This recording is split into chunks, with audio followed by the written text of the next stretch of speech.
Good morning. So last night we literally slept in the train station parking lot. Right. Worked out really well. We bought our tickets online on the Italian train app, and we're walking 100 feet to get on our train, because where are we taking them, Curt? We're going to Florence. We're taking you to Florence. Yeah, so let's get on the train. Let's go see what we can find today. You guys might be thinking, why are these guys on a train again? Well, it's difficult to park the van in Florence, to drive in Florence. If you guys saw the last video, you got an idea of what it's like. In any event, we're parked at a train station just outside of Florence. It's only about a 20-minute ride in, so we're on the train headed in, and we are super excited because everything we've learned about Florence is that it's an amazing city.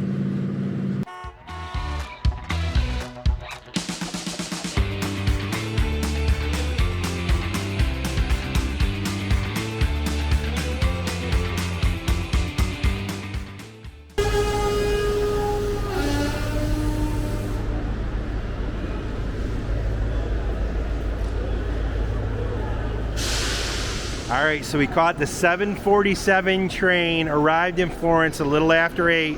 What's next, Snow? All right, we have a reservation to go see one of the most famous things in all of Italy, and it's probably in a top 20 famous thing in the world.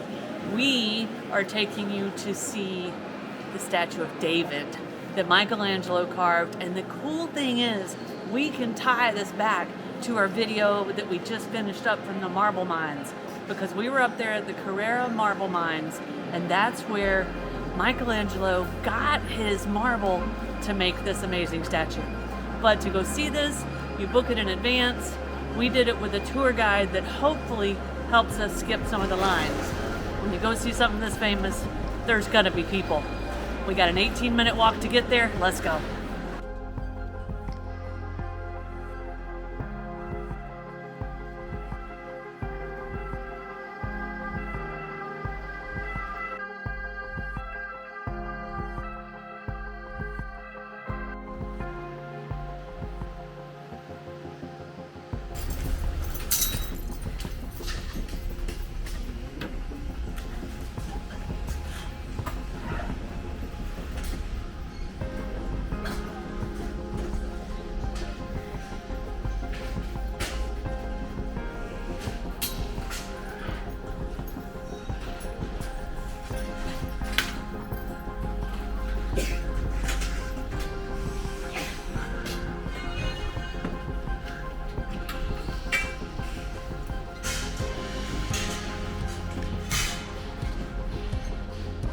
Actually, I think that big building's the Central Market.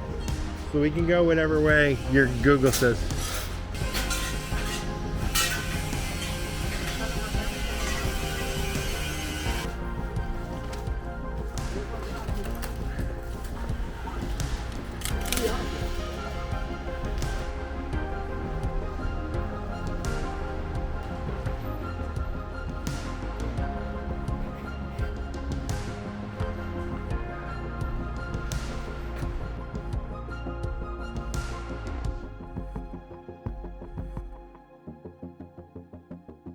All right, we have made it to the meeting point in front of the Accademia.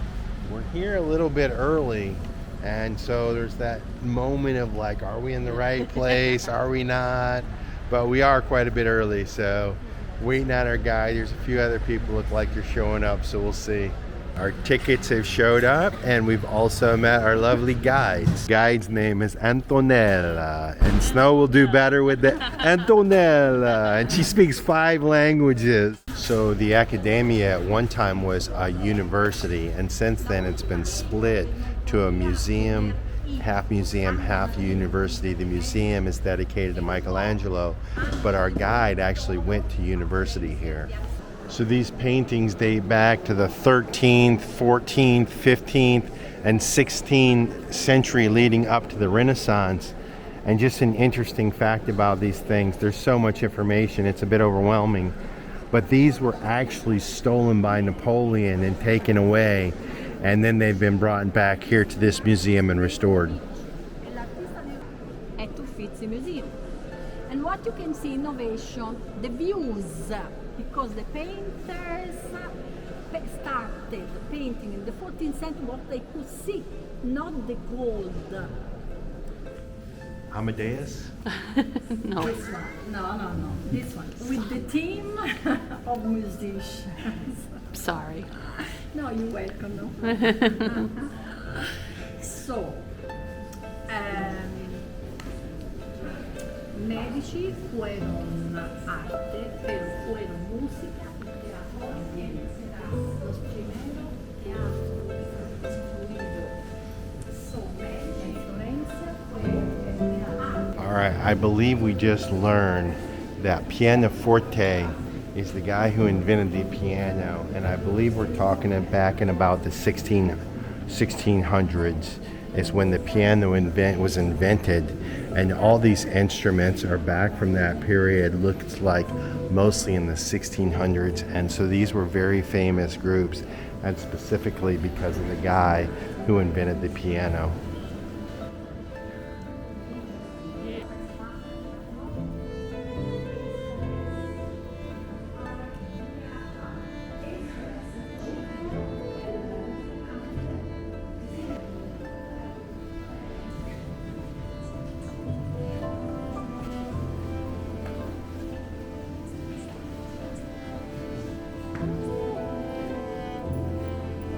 Sorry.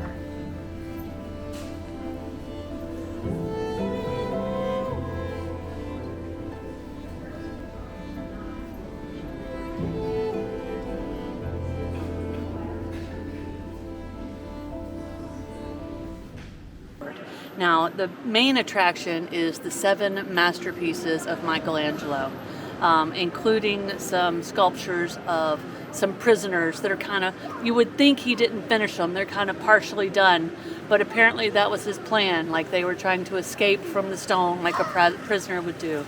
So those are housed there, and the story behind them is that he was sculpting them because they were commissioned by a pope. Now the pope passed away, never paid for the work, so Michelangelo just took them to his house and just had them laying around his house. Several centuries later, some wealthy person stumbled up on them, and they ended up here where they rightfully should belong, in a museum for Michelangelo. But of course, the superstar is David, the statue of David, of the infamous religious story, David and Goliath. It was commissioned in 1501. It was supposed to be a statue to represent the rebirth of the city of Florence, and it was going to be housed in the church. And they had this vision of what it was going to look like, and that vision included him having clothes on.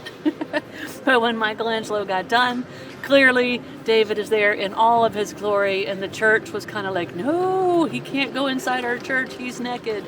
So he ended up living in the plaza outside of the church, where he lived until the late 1800s when he was brought here.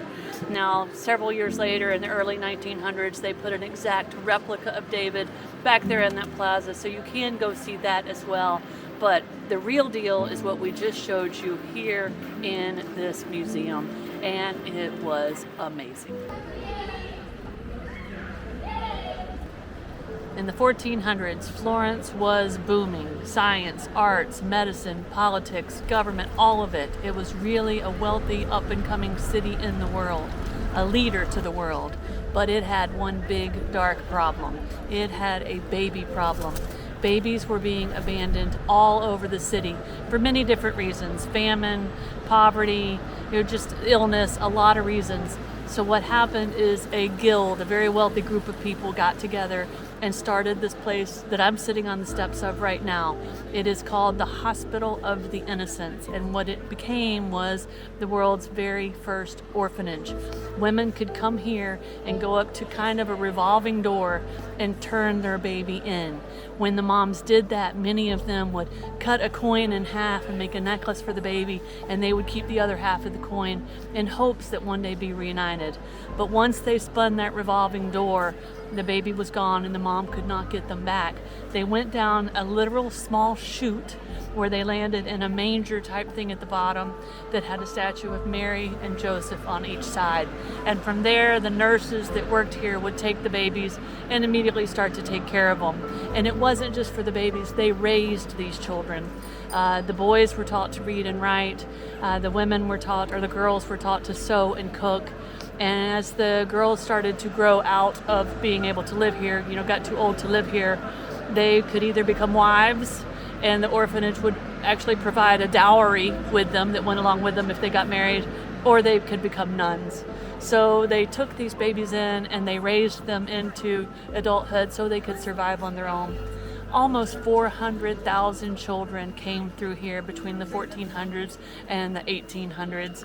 And still today, this place works very hard on helping children in need here in the city of Florence and probably throughout Italy. I thought it was a story that we should share with you guys. It's not one of the most famous places here in Florence, but I think it's a pretty special one. And now we're off to sort of the central plaza in downtown Florence, and this is where one of the largest churches in all of Italy is, and all of Europe really for that matter, the Duomo. And you can see in front of us that huge dome. And actually that wasn't completed for a lot of years. Engineers couldn't figure out how to build that freestanding dome. As we approach this church, it just keeps getting bigger and bigger, but this thing is giant, isn't it, Snow? The windows are as big as our van, those big round windows up there. I don't know if you guys can see the scale of that, but this right here leading up to it's a 4-story sort of apartment building, and I gotta tell you, that's probably 10 to 12 stories. Wow, it's just huge. As we told you earlier, we went to the Carrara marble quarries, the marble mines, to see where they mined all this marble. And obviously the importance we showed you with the statues of David and a lot of the sculptures around here. What I did not know is this whole entire Duomo is built of marble, and you can see the white marble. Now there's also green stone and red stone, and I'm not sure that that's marble, but the white definitely is marble. And this church is so incredibly huge, and like none we've ever seen, with the tile work, the inlays, the marbles, the carvings. I hope we can get to inside of this, but as we approach here, I can see a line right here that wraps all the way around the church. And then as we come around here, guys, look at this huge tower right here. And look at the ornateness of this church. It's so huge. It's a terrible word to use, I know, such a generic word, but it is enormous. And the lines to get in all these places are just enormous as well. Wow. Now you can pay to get in this, and you can see people all the way up on top of the dome. And this tower here is sort of a separate building, and you can pay to get in that as well. I believe the admission to get in the whole trio of buildings in this huge plaza is $30, but you can see the lines are incredibly long, the tickets are tough to get, and something we just decided to not do because we thought we could just stare on the beautiful outside of this, and that's what we're gonna do. But this church is absolutely amazing. As much as I'd love to go inside, it's just not in our cards today, guys. And the Duomo's in a huge plaza, and as you can see, it's surrounded by all sorts of little restaurants and places with little tables set out so you can have food or wine or gelatos. You can shop for jewelry or basically anything you want. I believe this must kind of be the shopping district. We are sort of in the center of Florence right here.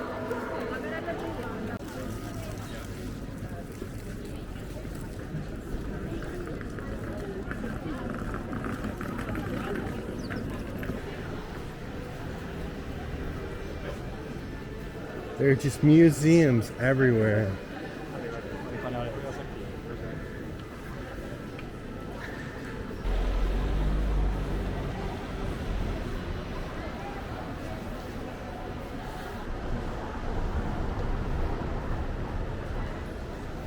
For what? They're all on this building. Yeah. Who knows what these are? Tell us. I think they're for torches. Yeah. Look at all these motorcycles. Are these rentals or something? No, I just think it's what you. I think it's just. Yeah, but they're all the same. They all have a little bit different. I mean, there would be like a Honda, a Toyota, and a Ford. Everywhere you look in this town, it's some sort of museum, some sort of famous art. And I think that goes back to the 1400s when this place was just thriving and booming and was like the center of the world at the time. But they've done an amazing job of preserving all of this so we can walk around the streets and see it. It's fascinating. So one of the last places on our stop before we went to the Grand Market, which I'm really excited about, was this plaza right here. And this is where, as you can see, they have the statue, the copy of David. This is where I guess originally it was. But this is a literal statue garden. And I think Snow said there's just all sorts of museums and historical sites here. Almost all of them have an admission. But here, these are out in the courtyard and we can all just see them on display. What a stunning display. Florence is off the charts from a history, from an art, from a culture perspective. It is just mind-blowing. We stumbled up on this plaza, not really knowing what to expect. Turned the corner and it is just filled, literally filled with statues, sculptures, art, old buildings. And now when we tell you some of these things, you need to know our dates could be off a little bit. You know, we're not history scholars. These aren't carved in stone facts, but it's stories we've heard while we're here or that we've read while we're doing our research. But there was a big dynasty in this area. I know they thrived in the early 1400s, and they were very, very wealthy, the Medici family. And I think they were around for centuries, but they were very generous. They donated a lot to the arts. They built operas. They built the first theaters in this area. They commissioned sculptures and helped artists survive and thrive. The story goes, though, that they had all this wealth and were so generous with this area of Italy that they wanted to be a little bit more powerful. They wanted to have a little bit of say in the government and how the business of the city was ran. But apparently they were a little bit better at the art side of things than the business side of things. So the local politicians, the commissioners or whatever you would have called them at the time, did not want their input on the business thing. And there was a little bit of a power struggle. And there for a while, the Medici dynasty, some of the Medicis actually got exiled out of Florence while the government was trying to kind of get things in order. But I think we have that dynasty to thank for a lot of this beautiful art you see when you walk around this city. They may not have been good at business, but they were definitely generous with the things they gave here.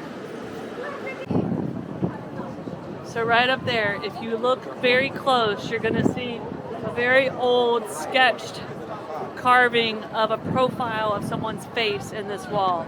Now there's two stories, there's some legends to this, but it is a pretty much a fact that this was carved by Michelangelo and that it is a form of graffiti. It is still here hundreds and hundreds of years later. There are two stories. The first one, a little more grim than the second, but apparently he watched an execution happen here in this square, and this is the face of the man he saw executed, and he wanted to monument that into, kind of just put it down on, to him, what would be his paper. The other one is that he was just standing around with a buddy, and of course Michelangelo was a famous sculptor, kind of a celebrity, and his buddy dared him to do it. So whichever story you think it is, but a little piece of graffiti from probably late 1400s, early 1500s carved into the side of this building. Kind of a cool story. You can smell the leather. Yeah. Italian leather. All right.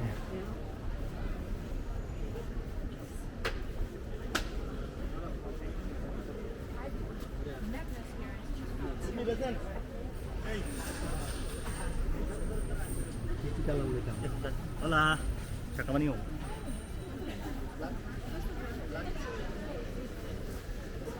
Look at all these backpacks and purses, and pouches and jackets and belts.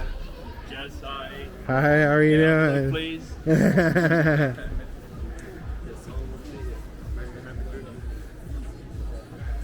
Wow. All this walking around has us worn out, but we wanted to do the Central Market. But we're hungry, so we're gonna do food before we do the market tour. But it's a zoo here, so it's kind of difficult to get food, but we got some crostinis here. We got, let me show you here. We got bacon and artichoke.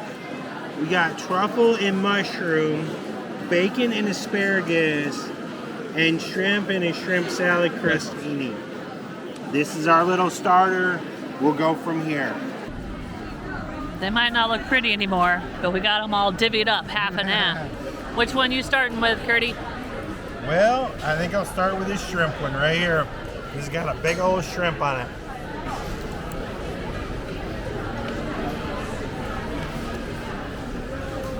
It's kind of like a potato salad. I'm going with the truffle.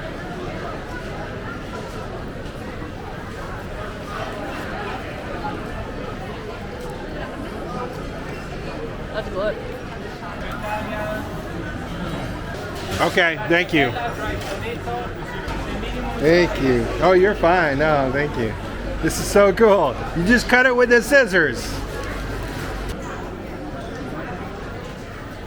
All right, we got some pizza or focaccia, and this is a vegetariano with some mozzarella cheese. And then we got another broccoli, another sort of healthy one. And if there is such a thing. You just say healthy pizza. All right, broccoli.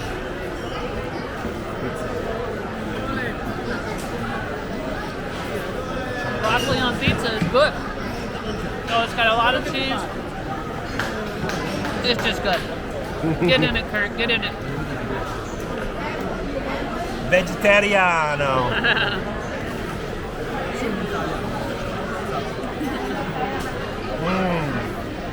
Beautiful. Nice little red sauce, spinach, sun-dried tomatoes, mozzarella. Delicious. We're going to enjoy our dinner, guys. We'll see you down at the market. So yummy. It looks like this market is mostly a food market. Haven't seen any yucca for a while. Look at all the olives. We have some dried tomatoes, sun-dried tomatoes. All sorts of dried beans, different flours. Of course, a lot of cheeses here. Apples, peanuts, walnuts, chestnuts, oranges, very popular here. Some nice looking strawberries. Oh, and look at all these delicious greens over here. I don't know what this is down here on the bottom, but super long green beans. We might come back and get some of that asparagus. That looks delicious. Some nice peppers, some different kinds of squash. Some really kinds of, I guess they call it bitter melon squash, I don't know. Chard cabbages. All kinds of good kind of vegetables here, guys. This is really a lot of choices. Passion fruits, plums, pears, tuna, which is from the cactus, avocados, all sorts of melons, papayas, lemons, pomegranates, kiwis, sweet potatoes, all sorts of potatoes, beets, shallots, onions. Wow, this has got everything. Ooh, blue crabs here. And some kind of sardines or anchovies. Lots of snails, oysters at the fish market here, trout or something like that, a salmon up top. This is a little flounder or fluke, sometimes they call it halibut. Sardines, all sorts of different squid or calamaris, octopus, shrimp. Whoa, lots of different seafoods. Truffles are very popular over here. So here they've got olive oils, truffle oils, different kinds of pastas. Ooh, the dried meats, I think you saw those. And from Parma, they have the Parma hams and the Parmesan cheese and the different salamis, all sorts of dried, salted, cured meats and different wines at this little stall. You can actually sit down and eat right there in the little tables. Wine, all sorts of different wines here. Look at this. Just keep moving through this market. Different kinds of powdered herbs and spices. Looks like a lot of spicy stuff, maybe some dried tomatoes, different kinds of pastas, salts, oils, pestos. Pestos obviously real big here. A lot of different balsamic vinegars. It's definitely the cheese booth. And you can see all the different kinds. I am not a cheese expert, so I couldn't dare to tell you this, but I can tell you we can smell the cheese and we can smell the salted meats. Oh, and look, here's the lardo, guys. We had that up there in our last video. Prosciutto, all sorts of salted hams, meats. And here we have different flavored and seasoned rice, and look at the fancy tricolored pastas and all the different herbs with the peppers and things like that. And they also have some flowers here. All right, now I was just starting to think that I hadn't seen a panderia, or here they call it pani de lori. You can see all the tasty sweets here, the different croissants and muffins and cookies, and the focaccias and the pizzas, and the different kinds of bread here, multi-grain breads. And look at this stuff up top. Wow, looks all pretty tasty. Even a big brownie right there. All kinds of bread here. Biscuits, they call these things biscuits up here, I believe. A lot of those, kind of crunchy. You can see those, wow. All right, and here you can see the dried mushrooms. They have several different kinds of mushrooms. They have the garlic and the dried peppers hanging there. And then they have all sorts of dried tomatoes you can buy, and sun-dried tomatoes you can buy in the packs, and all sorts of candied fruits. They got pears, oranges, looks like pomelo, which I thought was grapefruit, maybe not. They've got nectarines, kiwi, ginger, cherries, kumquats, bananas, all sorts of different dried fruits there.